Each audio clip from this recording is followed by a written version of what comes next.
Joe has a talk with Mr. Cha as well. He doesn't understand why the choppers he hired to throw snow on the buildings have been cancelled.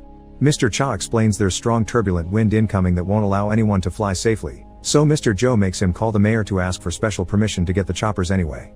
Hana arrives at the building to pick up her dad, but Daeho has to cancel on her because he needs to work. Not willing to give up, Hana begins fake crying and gets the attention of Yoonhee, who ends up taking care of her until Daeho is done.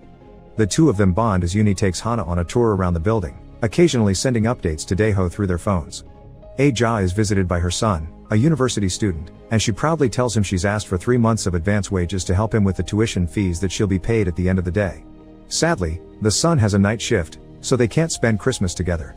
A few hours later, the party is in full swing with fireworks lighting up the sky as the choppers arrive to sprinkle snow over the towers, and Young Chul makes use of such a beautiful moment to ask Min Young to marry him in the elevator. Suddenly, the predicted turbulent wind begins blowing and the choppers lose control, causing two of them to crash against the towers and start a fire.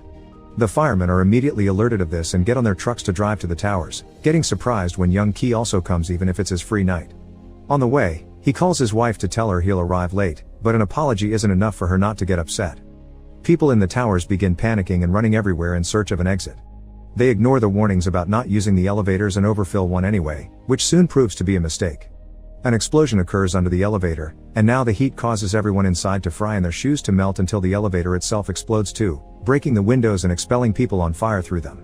Yoonhee notices the fire light coming from the elevator doors and asks everyone to run as she gets away with Hana, but a bunch of people is still reached by the explosion when it blows up the wall. The firemen arrive and begin making a plan to use the truck's hydraulic stair to get inside, keeping in mind there won't be sprinklers and that aviation fuel is extremely dangerous, so the priority will be saving people over putting out the fire.